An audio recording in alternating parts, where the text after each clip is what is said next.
Okay, class, we're about to start section 8.1, 8.1, part 2, rational expressions, graphs, and models. Objective 1, review of graph transformations. Use your graphing calculator to graph the function f of x is equal to 1 over x. Now, when you put this in your calculator, it should look similar to what you see here. Now we come down here. It says vertical asymptotes. Our vertical lines are the form x equals a, which corresponds to the zeros of the denominator of a rational function reduced to lowest terms. So basically what this is saying is whatever would make your denominator equal 0, your graph would not touch that point. That is what the vertical asymptote is. So if you look here, we know x equals 0 will make this denominator 0. So that is the vertical asymptote.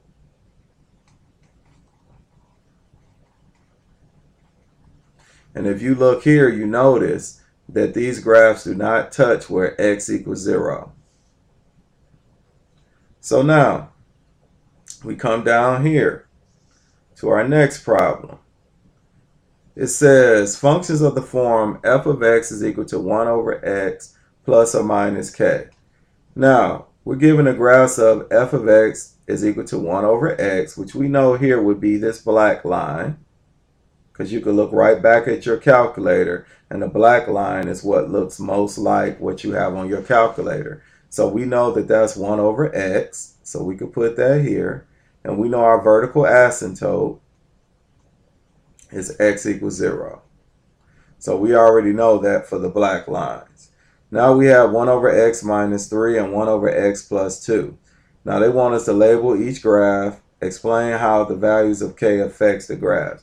Now we're going to label each graph. We know that f of x is this black line here. So what I'm going to do is I'm going to label the graphs over here with their f of x, g of x, and h of x value. And you know it will go also to the corresponding color. So f of x is both of these black curves here. Now we want to find g of x. Now if we look here, first of all, we have these black curves here in respect to the x-axis. But if we go down here from the x-axis, we would go down 1, 2, 3. You notice that we went down exactly 3 from the x-axis, which is 1 over x. So this is 1 over x minus 3, which your vertical asymptote would still be x equals 0, because that's what makes the denominator 0. So we know that this is our g of x, this light gray. Now our h of x, we have 1 over x plus 2. If you notice here, if we go from the x-axis, we go up 1, 2. So we will have 1 over x plus 2.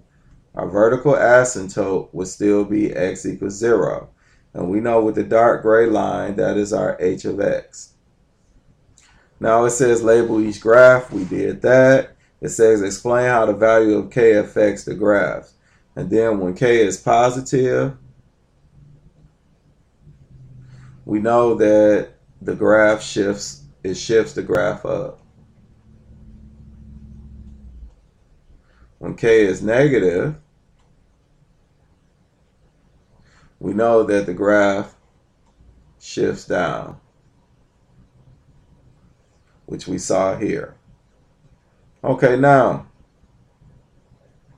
we go on to the next page. It says functions of the form f of x is equal to 1 over x plus or minus h. Now, it says the graph of f of x equals 1 over x, which we need to mark again. It's still the black line here. So we'll put 1 over x for this black line here. Now, our next step, we don't necessarily have to, well, we could list the vertical asymptotes.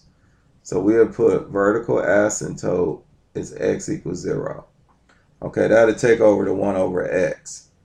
Now, if you notice here, we have 1 over x minus 3 and 1 over x plus 2. Now, let's take a look here. Now, from where our x value is, or our 1 over x value, if you look here, if you notice from here, we go over 1, 2 places. So when we had this x plus 2 in our denominator, that means that we would go to the left 2. So then that means that this light gray graph here would be our 1 over x plus 2. Now you already wrote that. That's the vertical asymptote with x equals 0. I'll try and write it again. Oh, there we go. Now here, our vertical asymptote will be x equals -2. Because we know -2 will make this denominator 0. Now going from here again, we go 1, 2, 3. We went 3 to the right, so this x minus 3 would take us 3 to the right, so it would be 1 over x minus 3. And our vertical asymptote is x equals 3, because 3 would make that denominator equal 0. So now we labeled each graph. Now we know, of course, that these graphs, we know that this is f of x, this is h of x, and this is g of x. Now we can write it next to it, g of x, f of x, and also we know this would be h of x. Okay, now it says explain how the values of h affects the graphs. Now, it says here, so when h is negative,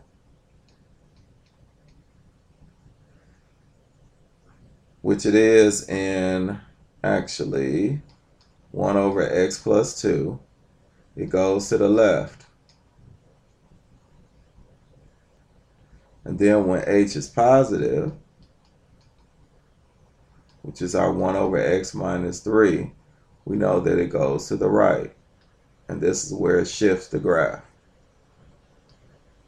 Now, we had to review a transformation of graphs. Now we have here, I took the liberty of filling this box out and bringing it over. Now we have the general form f of x. F of x plus k, we could put that in 1 over x plus 7. It shifts the graph up 7. So we could have picked any value of k. And then f of x minus k, so we did minus 6, and it shifts the graph down 6. Now f of x plus h, we put 1 over, this is our x plus h, and so our h here is 5. It shifts the graph left 5 because n is -5. Now f of x minus h, we did this here, it shifts the graph right by 4 because n is equal to +4, or h is equal to +4. Now it says rational function f of x is equal to a over x minus h plus k, has vertical asymptote x equals h. So whatever your vertical asymptote is, that is what your h value is. That's what this is basically saying. Now vertical asymptotes in general, we want to reduce the rational expression to lowest terms, find all values where the denominators equal 0, and the vertical asymptote are of the form x equals a. Now note, do not graph the asymptote as solid lines. They are not part of the function. There may be other x values not in the domain of the original non-reduced function which do not make an asymptote, and this is called the puncture.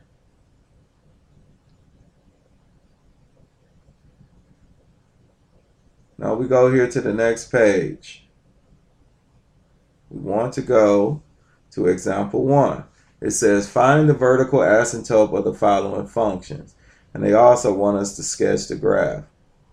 Okay, so now what we need to do is this here. We have f of x is equal to 5x over x cubed minus 2x squared minus 8x. So let's set this denominator equal to 0. So we have x cubed minus 2x squared minus 8x equals 0. We can factor out an x, and we have x squared minus 2x minus 8 equals 0. Now we know when we factor this parenthesis out, it'll give us x minus 4 and x plus 2. And they're all equal to 0. So we have x is equal to 0, x minus 4 equals 0, and x plus 2 equals 0. So we know we'll end up with x equals 4 and x is equal to negative 2. Now, of course, we know, just practically speaking, we know we do not want these values to equal these values here. So we would draw the line through here. So we know that our domain is all real numbers except 0, 4, and negative 2. So our vertical asymptotes, our VA, is at x equals 4 and also x equals negative 2. Now the reason for this is, now remember that's an equal sign. X equals, well, let me take that out real quick. That didn't look too much like an equal sign. So let's need to take out that one more value here. So now we have x equals negative 2, x equals 4. Now remember, at x here, we have this x here with our numerator. Now because we have x here in our numerator, and we also set this x equal to 0, we know that our vertical asymptote, that one of our vertical asymptotes cannot equal 0 because this is the puncture point. Because if we were to factor and simplify, these x's will simplify out. So these would simplify.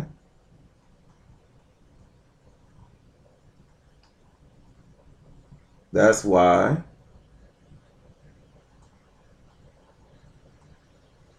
zero is a puncture.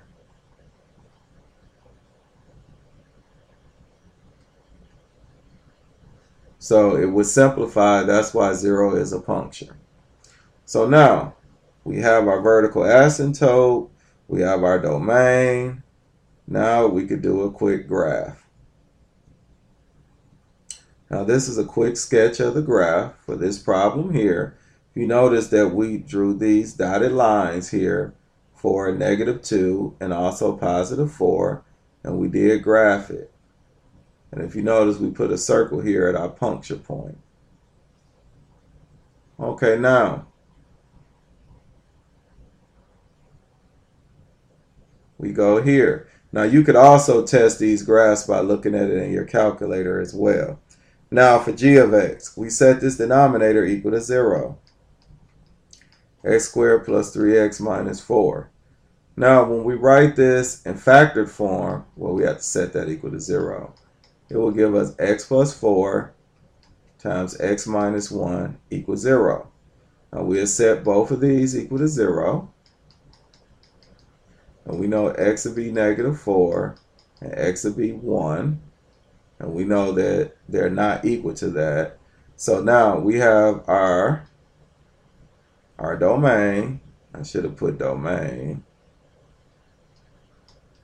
It's all reals except negative 4, comma 1. Now remember, this negative 4 is a puncture. I ran out of room. And this 1 is a vertical asymptote. So this is a puncture point because if you notice, this value here and this value in the numerator, they would simplify each other out if we were dividing. So that is a puncture point. So we know our vertical asymptote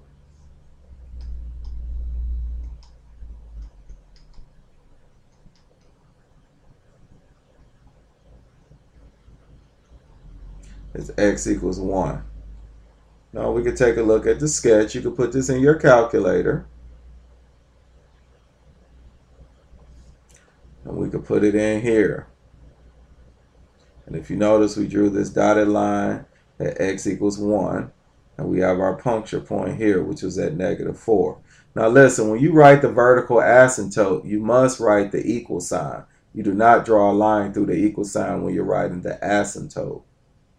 But as far as writing out the domain and everything like that, that is where you would write x is not equal to like negative 4 and 1.